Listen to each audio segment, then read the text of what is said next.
Hey everyone, welcome to this explainer. Today, we are completely unpacking the science of overtraining. We're going to reveal some data-driven recovery tactics that will literally change the way you look at your workouts. We're stepping away from the guesswork, We're diving straight into the scientific research to understand exactly how our bodies respond to stress and, more importantly, how they actually bounce back. Let me ask you a question.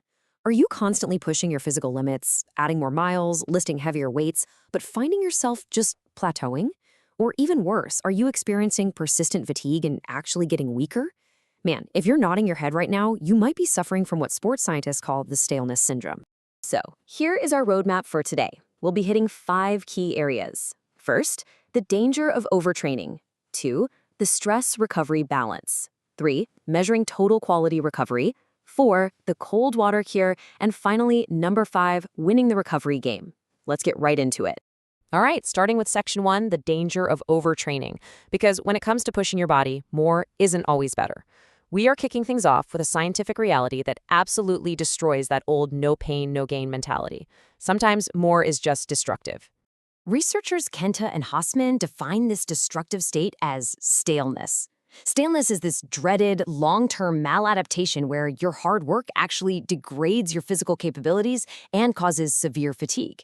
You see, a certain amount of overtraining is actually necessary, right? It's called positive overtraining. It's how we force our bodies to adapt and supercompensate.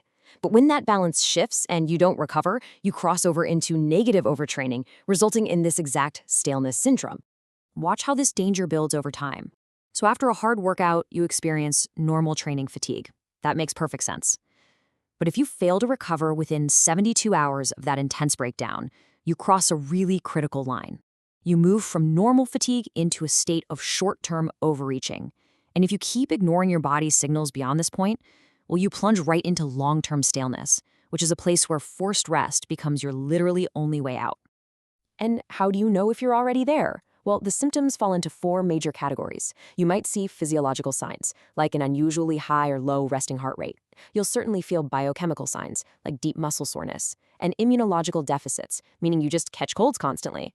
But here is the most critical part. It is not just physical.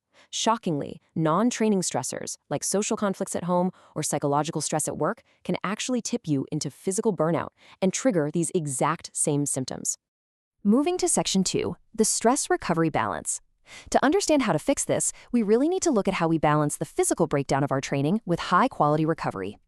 Okay, think of this. All physiological, psychological, and social stresses drain the exact same central capacity of your body's tolerance.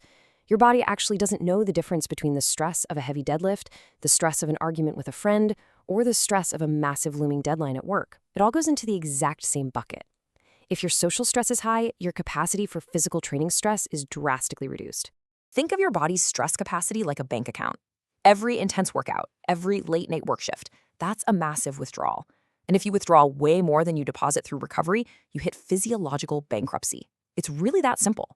You simply cannot maintain high-intensity output without high-quality input.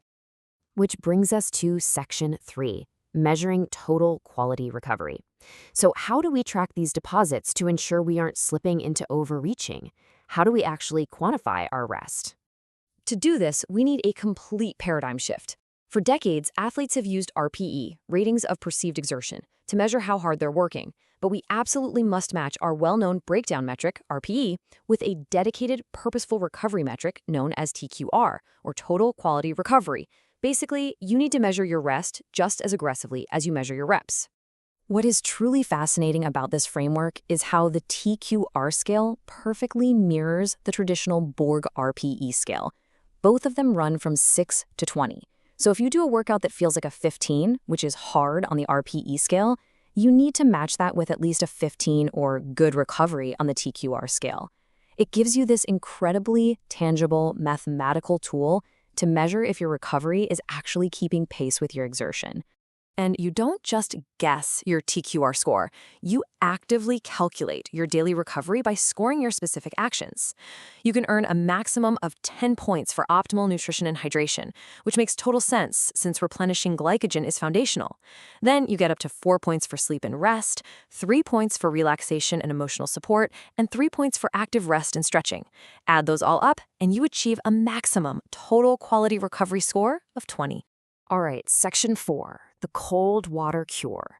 We've diagnosed the problem and we've mapped out the theoretical solution with the TQR scale.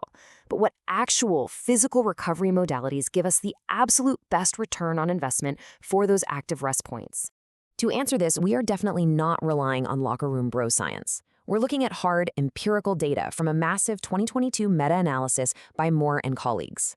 They systematically reviewed 28 rigorous studies examining physically active participants to figure out which popular recovery method actually moves the needle on performance and muscle soreness. Are you still relying purely on active recovery? You know, like a light jog or a bike ride after a super hard session?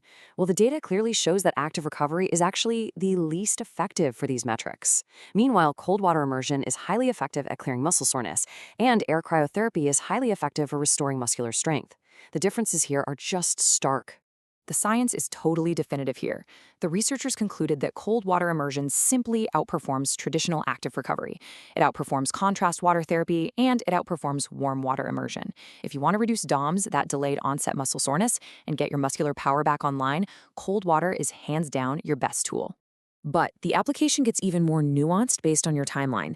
A lower temperature and a cold plunge for a shorter duration creates a dose-response effect that is absolutely perfect for power recovery 24 hours later. But if you need to perform again almost immediately, say you're in a weekend tournament setting, air cryotherapy is vastly superior for immediate 1-hour muscular power and strength recovery. Finally, Section 5, winning the recovery game. It's time to bring these theoretical frameworks and these hard data points together into a winning daily strategy.